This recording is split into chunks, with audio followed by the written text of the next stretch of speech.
Ito, Nitrabor. Oh, maliit pa lang, 100 grams lang. So, tatlong butas. So, 1, 2, 3. 1 meters dito. Kalahati lang siguro, maliit pa siya eh. So, may nagtanong, ano daw, kahoy. Pwede rin, kahoy. Tinutusok yung kahoy ba? Oo, tapos abono. Kasi na puputol daw yung mga ugat. Wala naman sino may sabi may ugat oh? Wala naman ugat oh. Sige nga, pakita mo. Wala naman ugat Taprots lang yan mga yan. Hindi nakakapinsala yan. Oo. Lagyan ko ng 30 grams. Dito rin oh, sa sanga.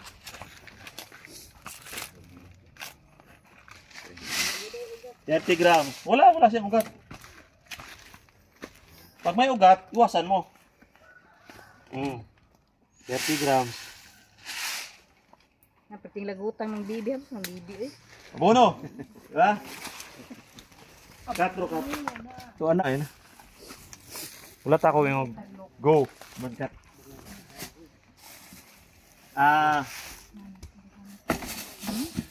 One. Limestone.